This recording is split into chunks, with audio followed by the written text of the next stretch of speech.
할렐루야. 오늘 우리가 함께 나눌 양식은 출애굽기 3장 이전의 말씀, 여호와의 사자가 떨기나무 불꽃 가운데서 그에게 나타나시니라. 그가 보니 떨기나무에 불이 붙었으나 사라지지 아니하는지라는 말씀을 가지고 너는 가시나무야 라는 제목으로 주신 양식을 함께 나누겠습니다. 모세는 미디안 제사장인 장인 이드로의 양을 치는 도중에 하나님의 부르심을 받았습니다. 미디안 족속은 아브라함의 후처인 그드로아의 후손들입니다. 이 미디안이라고 하는 말의 뜻은 떠들썩하다, 말다툼하다, 논쟁하다, 싸움하다, 다투다 이런 뜻을 가지고 있는 단어입니다. 그러므로 단어의 의미 뭐더라도 미디안 족속이라는 것, 또 미디안이 섬기고 있는 그 신이라는 자체는 어떤 것인지 우리가 감을 잡을 수가 있습니다. 모세는 호렙산, 우리가 다른 말로 신의 산이라고도 불리게 하는 하나님의 산이라고 부른 그 호렙산에서 부름을 받습니다.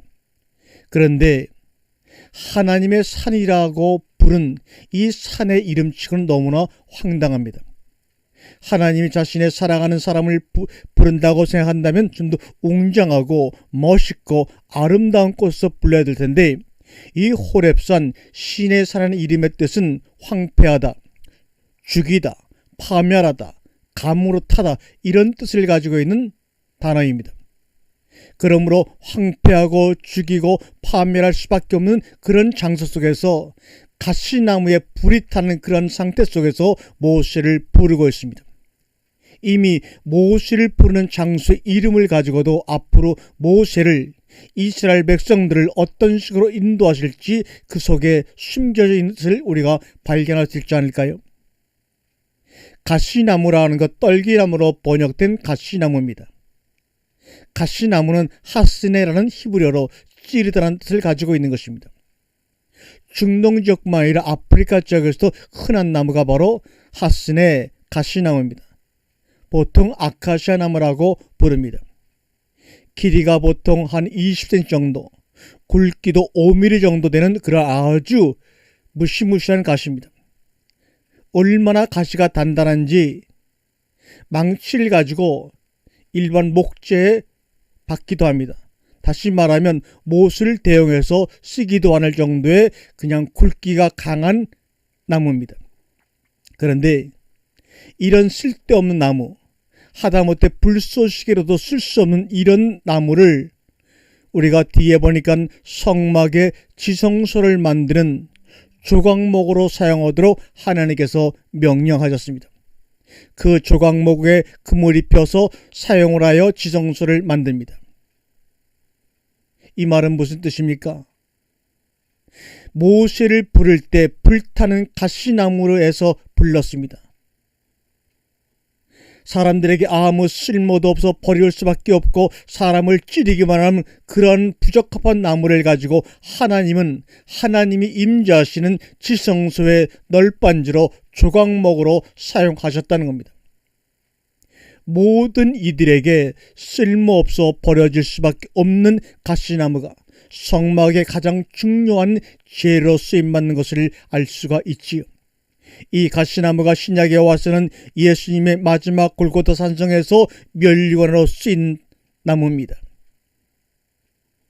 오늘 하나님께서 우리들에게 말씀합니다. 사랑하는 자여, 너는 가시나무야. 너의 몸에 불이 붙을 거야. 그게 바로 성령의 불이요 말씀의 불이야.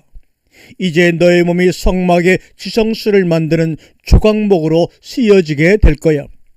너의 몸에 금칠이 될 거야. 정금처럼 단련된 금칠이 돼서 가장 중요한 그 장소에서 빛을 발하게 될 거야. 그러나 사람들은 가시나무로 살기를 원치 아니하고 백향목으로 살기를 원하고 그것을 위해 신앙생활을 하고 있다는 것이 문제입니다. 그러나 우리는 가시나무입니다. 그리고 멸류관이 쓰여질 것입니다. 그것이 바로 의의 멸류관, 가시멸류관입니다. 감히 주님과 같은 가시멸류관을 쓰는 영광을 얻게 될 것입니다. 그러나 우리는 멸류관을 원하면서도 절대로 가시멸류관만은 거절하고 있습니다. 의의 면류관, 생명의 면류관은 가시 면류관이지 다른 면류관이 아닙니다.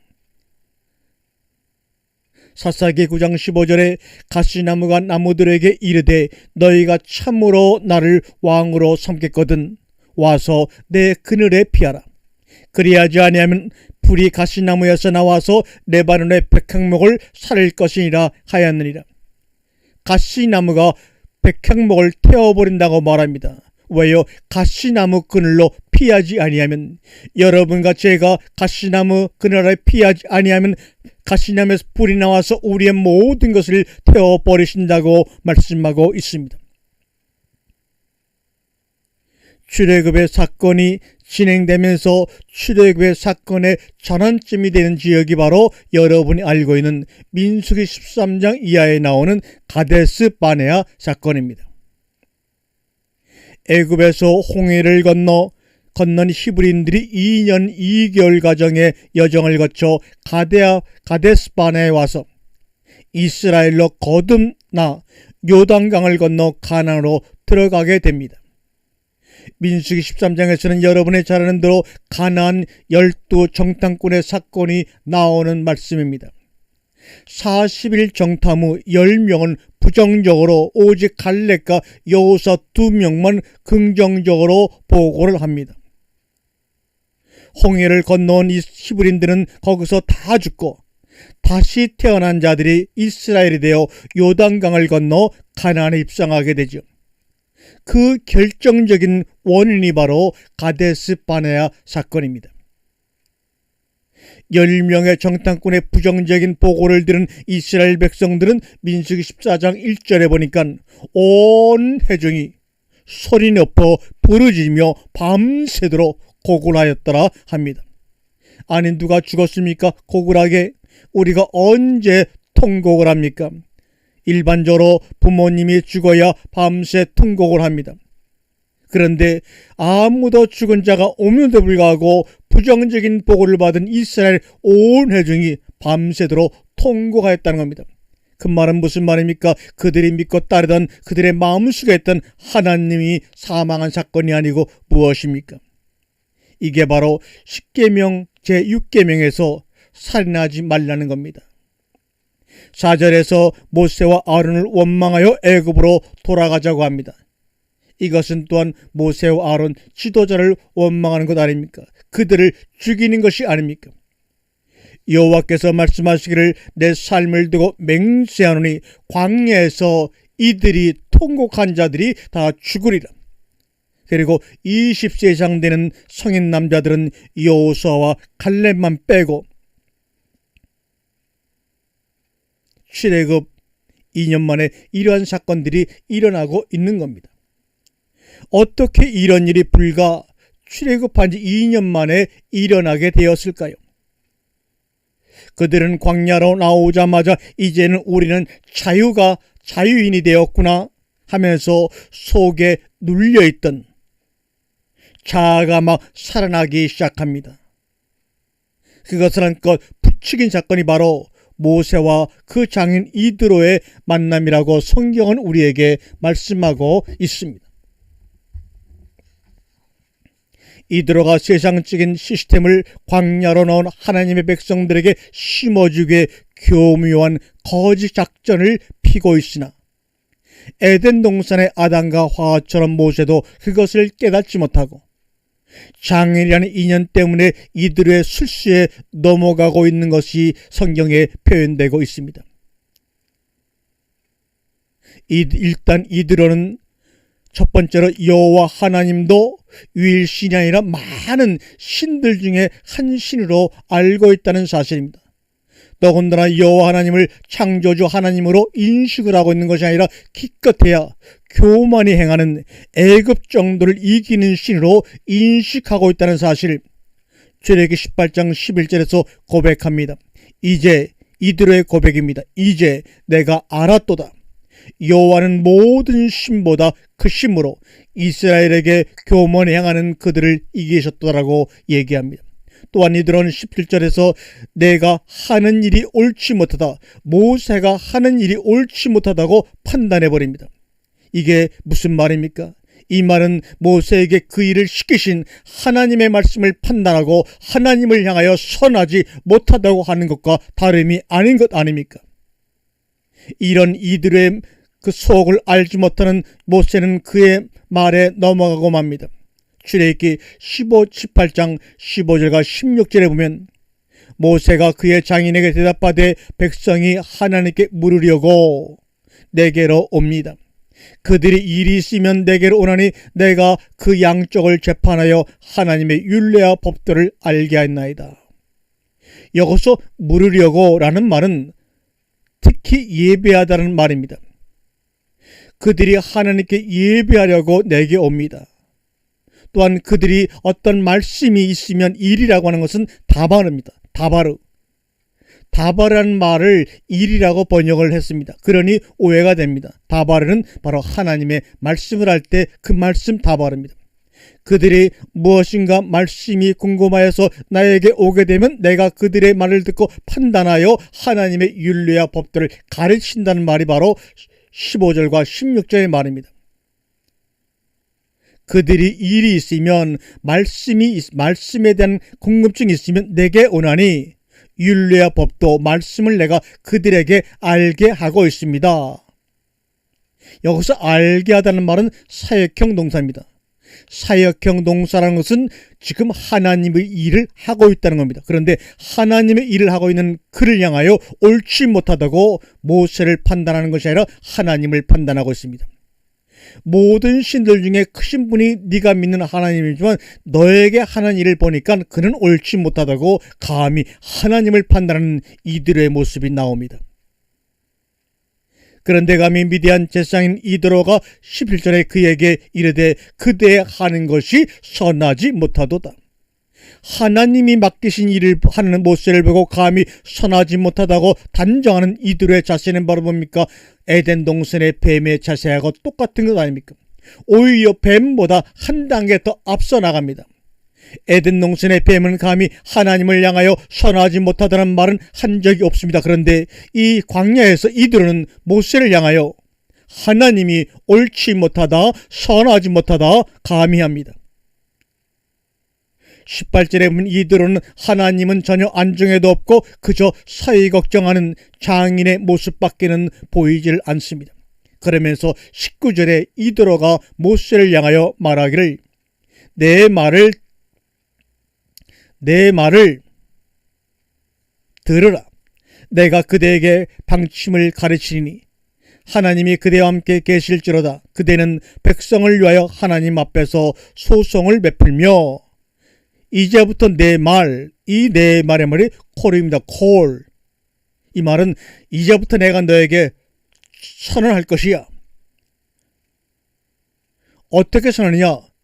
소리쳐 천둥소리처럼 큰 소리로 말합니다. 내가 이제 네 앞에서 선언한다. 샤마, 내 명령을 들으라. 갑자기 이도라가 하나님이 되어버리고 말았습니다. 내가 그대에게 방침을 가르치니 충고하겠으니 하면서 슬쩍 하나님이 그대와 함께 하실지라고 끼워 넣습니다. 그대는 백성을 위하여 하나님 앞에서 하나님 맞은편에서 이드로는 하나님에 대해 전혀 모르고 있는 사람입니다.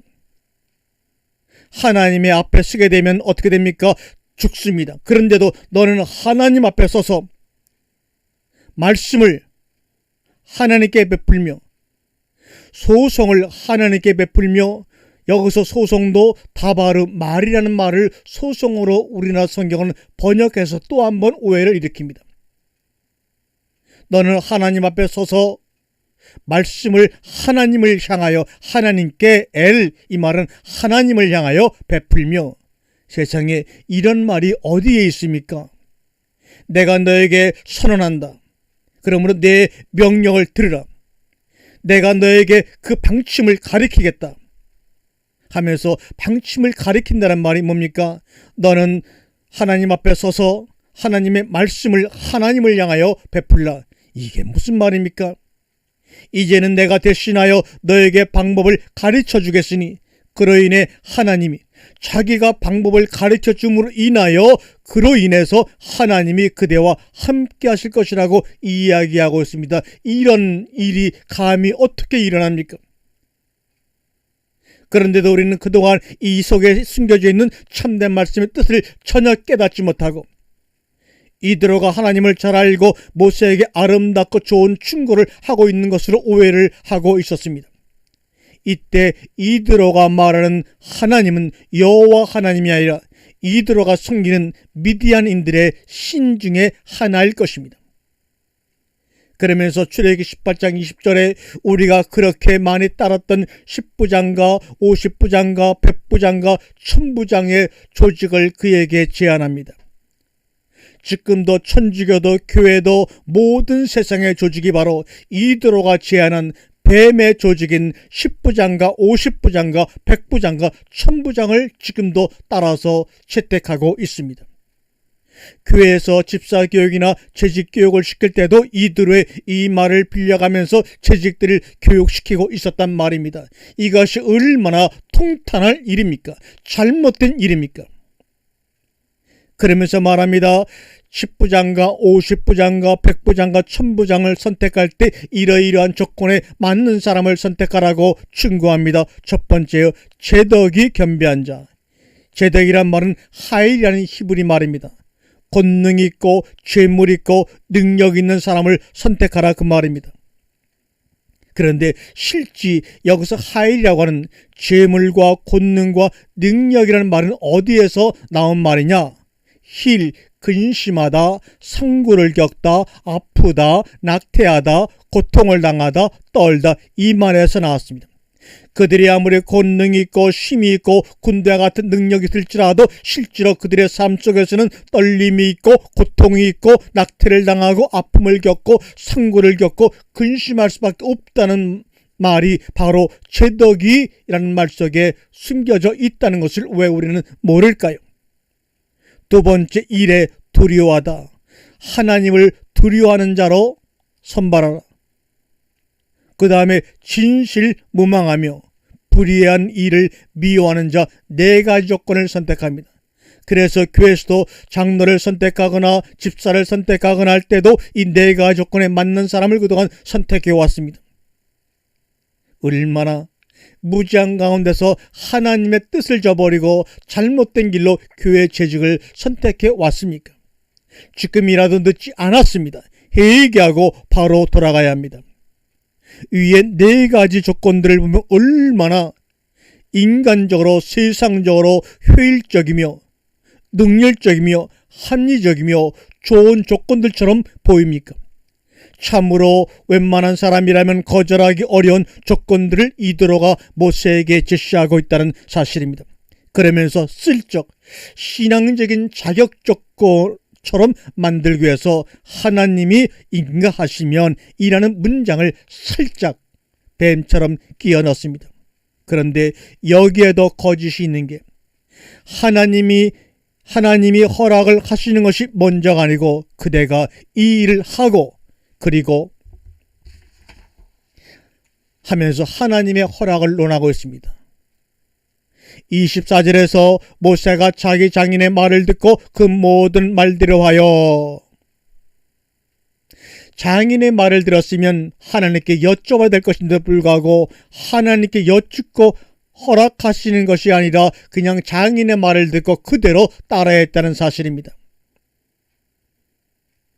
위의 조건을 짚어가는 조건은 출애굽기 18장 23절에 하나님께서도 그대에게 인가하시면, 그러나 하나님이 이 조건을 명령하셨거나 맡겼다는 말도 나오지 않고 허락했다는 말도 성경에는 절대로 나오지 않습니다.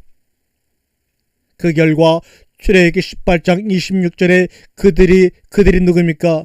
10부장, 100부장, 50부장 이런 사람, 그들이 때를 따라 백성을 재판하되 어려운 일은 모세가 베풀고 쉬운 일은 스스로 판단하라는 사건이 벌어집니다. 혹자는 아니 목사님, 그들이 때를 따라 백성을 재판하고 또 어려운 일은 모세가 베풀고 쉬운 일은 스스로 재판하니라 나온 말이 뭐가 잘못된 것입니까? 이렇게 물을 사람이 있습니다. 맞습니다. 그들이 백성을 재판하다는 말이 바로 샤파트입니다. 판단하다는 말입니다. 그러나 여러분, 선악의 주체는 오직 하나님만이 할 수 있는 것인데 불구하고 선악을 판단하는 하나님의 일을 그들이 맡아 하고 있다는 사실입니다. 선악의 판단의 주체자가 하나님에게서 그들에게로 옮겨갔다는 사실입니다. 그러면서 어려운 일은 모세가 베풀고 쉬운 일은 스스로 재판하니라. 여기서 재판을 할 때 샤파트 햄이라는 말을 씁니다. 샤파트는 선악을 분별하는 일인데 거기다가 샤파트 햄이라고 해서 스스로 자단하니라. 샤파트 햄. 이 햄이라는 말은 무슨 말이냐?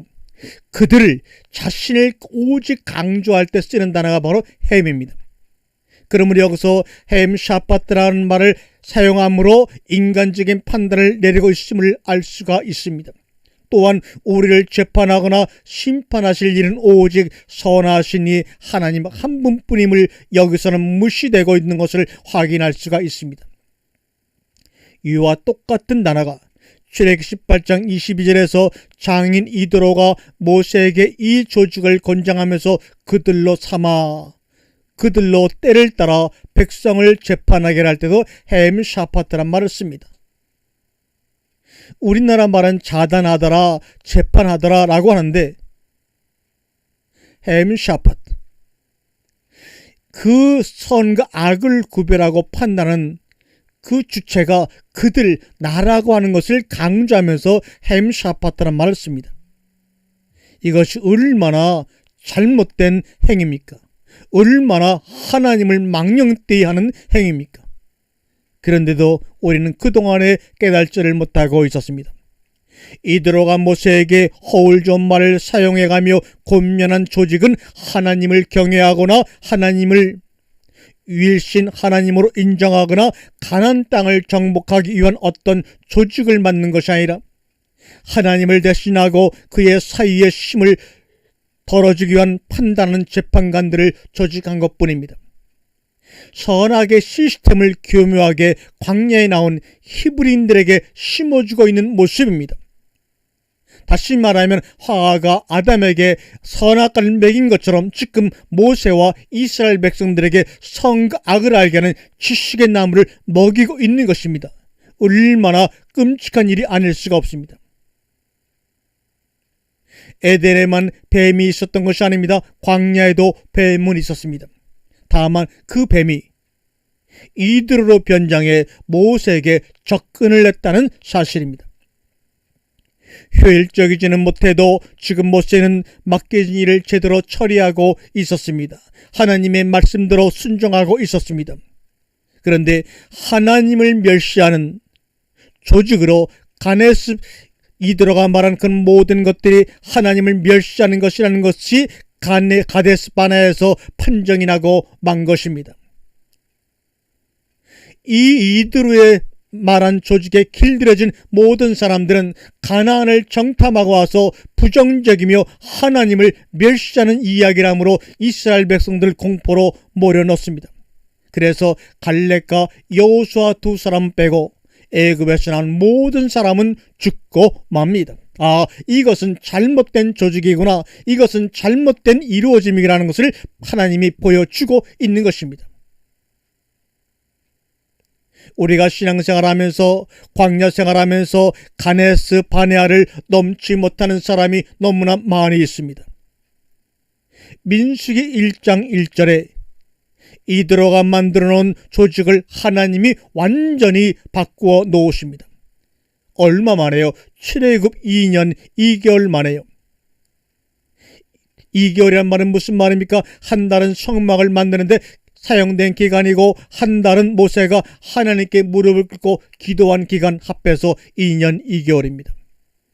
하나님이 성막을 주시고 십계명을 주셔서 재교육을 시키라고 명하십니다.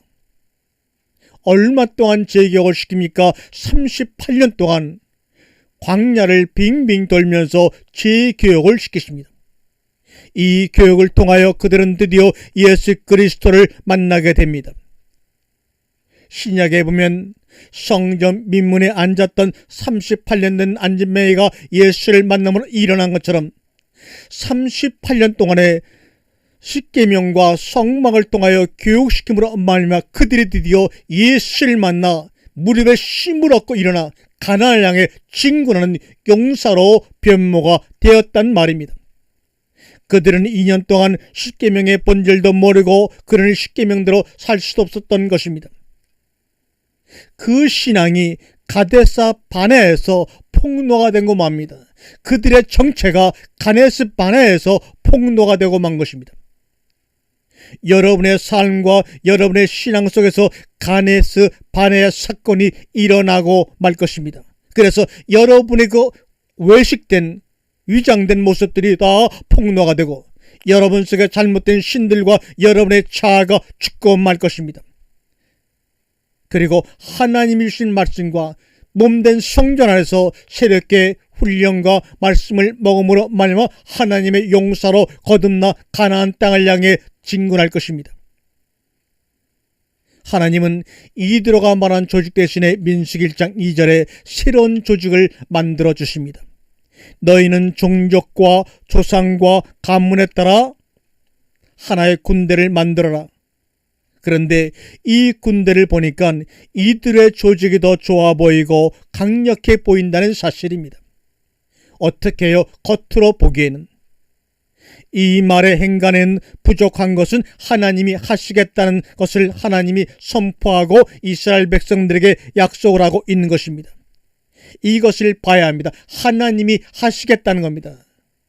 그래서 성전을 지을 때에도 다듬지 않는 돌로 지으라고 하신 것입니다. 다듬지 않은 돌로 성전을 쌓다 보니 중간중간에 얼마나 틈이 많이 생깁니까? 그 틈은 내가 메꾸겠다는 것입니다. 그런데도 솔로몬은 그 말씀을 믿지 못하고 아주 정교하게 다듬은 돌로 성전을 지었기 때문에 그 성전은 결국 파괴될 수밖에 없었던 운명을 가지고 지어진 것입니다. 이드로의 조직은 지키는 시스템이나 그러나 이제는 전투적인 가나안 땅을 정복하는 조직으로 영적인 군대로 하나님이 바꾸어 주십니다.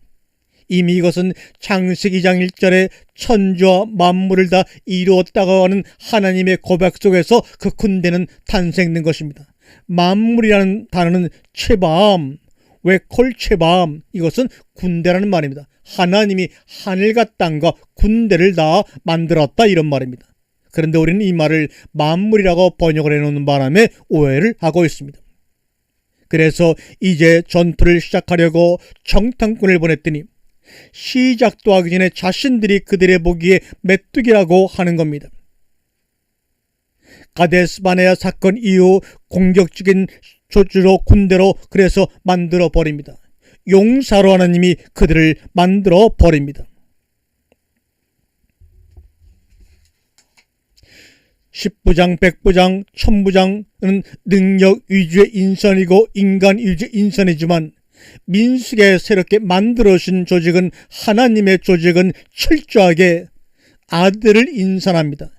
무슨 아들입니까? 신앙의 대물림을 받는 아들을 인선하여 하나님의 군대로 삼아서 가나안 땅으로 들여보내 가나안 땅을 정복하게 만듭니다. 그래서 그들이 거룩고 안식 가운데 머물게 되는 것입니다. 아들은 요새 우리가 말하는 교회 세습을 말하는 것이 아닙니다. 신앙의 참된 대물림입니다. 많은 아들들 중에 그 아들 단수입니다. 아브라함의 많은 아들들 중에 그 이삭 한 사람입니다. 그 아들 중심의 조직의 조건은 오직 하나밖에 없습니다. 무슨 조건입니까? 이 조건에 동의하는 자만이 그 조직에 들어갈 수가 있는 겁니다. 전쟁에 참여하기를 동의하는 자들입니다. 가나안 땅 정복에 참여하기로 동의하는 조건입니다. 가나안 정복 전쟁에 참여하라고.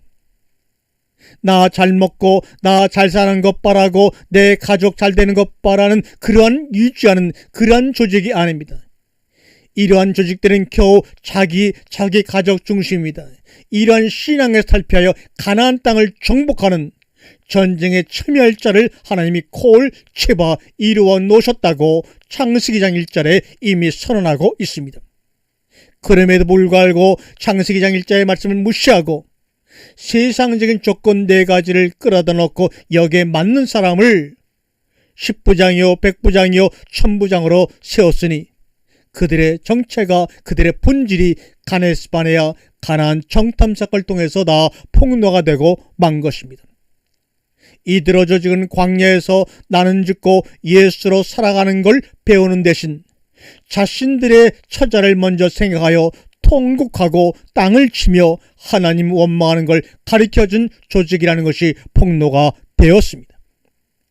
이들어 조직에서 아들 조직으로 전환이 되면서 거기에 들어갈 수 있는 자격으로 20세 이상의 건장한 남자로 정한 이유는 뭡니까? 20세 이상의 남자들이 광야 외곽을 지켜서 외부의 적들이 침범해 오는 것을 막는 조직이 아니라 그 20세 등의 건장한 남자들이 주님이 말씀하신 성막을 중심으로 동서남북에 진을 치는 구성입니다. 외곽에서 백성을 안 지키고 성막을 지키는 조직입니다. 이것은 성막을 지키면 바깥에 있는 백성들은 하나님이 지켜주시겠다고는 약속의 언약입니다. 20세 이상의 사람들을 세어보니 60만 3,550명입니다. 60만 3,550명이 성전 동서남북을 에워싸고 있는 모습을 상상해 보세요. 그리고 그 바깥에 수많은 이스라엘 백성들이 따라오고 있습니다. 이들이 성막에서 성막 사면에서 진을 치고 있는 것입니다. 유다 지파가 성문의 문지기 역할을 하지요. 이 모습으로 38년을 광야에서 보내다가 요단강을 건너 가나안 전쟁에 투입됩니다. 하나님이 말씀하신 군대 조직의 핵심은 바로 예수 그리스도이십니다. 그 예수 그리스도에게 붙은 자들입니다. 나무의 가지가 된 자들입니다. 그래서 그들은 한 몸으로 한 영으로 한 마음으로 가나안 땅을 정복하여 그리스도 안에서 하나가 된 자들로 축복을 받게 된 것입니다. 너와 나는 가시나무야. 말씀의 불이, 성령의 불이 붙는 가시나무야. 그리고 결국은 너는 하나님의 은혜 가운데서 하나님의 영광이 임하는 지성소의 조각목으로 사용되어질 거야. 그러므로 네가 하나님께 영광을 돌리는 것이 아니라 하나님의 영광이 가시나무인 너에게 임하는 것이야. 아멘. 할렐루야.